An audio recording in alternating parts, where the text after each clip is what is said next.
Sasa kwa mfano sisi Tanzania, ili mafuta yatufikie sisi, tunanunua mafuta ambayo tayari yamesafishwa, na serikali inakuwa na mfumo wa kuagiza mafuta kwa pamoja ili kuweza kupunguza gharama. Huo ndio mfumo ambao tunaenda nao siku zote.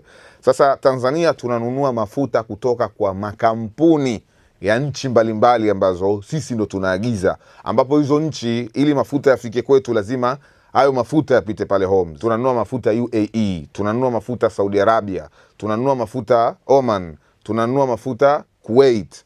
Kwa hiyo ukiangalia nchi ambazo Tanzania tunanunua mafuta kupitia makampuni yao, ambapo mafuta hayo yamesafishwa, utagundua kwamba nchi zote hizi zinategemea mlango bahari wa Homs. Kwa hiyo automatic, kukiwa kuna tatizo au matatizo kama yalivyo pale kwenye mlango bahari wa Homs, automatic nchi ambazo zinanunua mafuta kwenye makampuni na zenyewe zitakuwa na matatizo kwenye mafuta. Yani lazima bei itakuwa juu, kwa sababu usafirishaji wa hayo mafuta bei yake tayari inakuwa imepanda. Kama unavyojua, Iran wanatoza pale fedha ili upite Homs. Lakini pia mbali na kutoza fedha, unafahamu mvutano mkubwa. Sasa hivi Iran wamefunga kabisa ile Homs. Kwa yale makampuni yanashindwa kusafirisha mafuta Afrika, au yanasafirisha kwa njia ngumu mno, kitu ambacho kinaongeza gharama, na automatic gharama ikipanda kwa mzalishaji inapanda kwa mnunuzi na inapanda kwa mtumiaji wa mwisho ambaye ni mwananchi. Hilo ni jambo la kwanza ambalo tunahukumiwa na hali ya dunia. Kwa hiyo kwangu mimi, ukiniambia kama mchambuzi wa masuala ya kimataifa ya kisiasa, ule mgogoro wa Iran na Marekani bado hatujui utaisha lini, na sasa hivi vita vinapiganwa maeneo ya Homs, visiwa vilivyopo karibu na Homs, bandari ya basi inapigwa kweli kweli.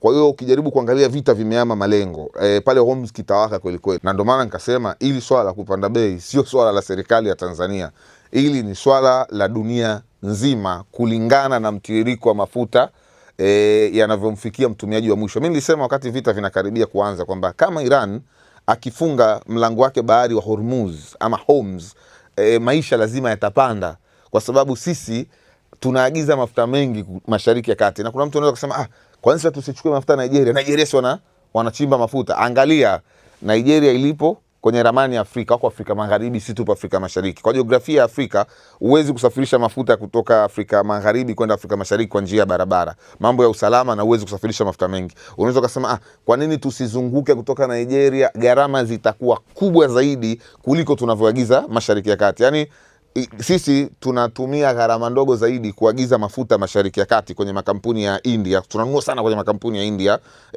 UAE, Saudi Arabia, kuliko tungenunua kwenye makampuni ya Nigeria. Gharama zingekuwa kubwa, na mtumiaji wa mwisho ambaye ni mtu mwenye bodaboda, gari, angenunua kwa bei kubwa zaidi kuliko haya tunayoagiza Mashariki ya Kati.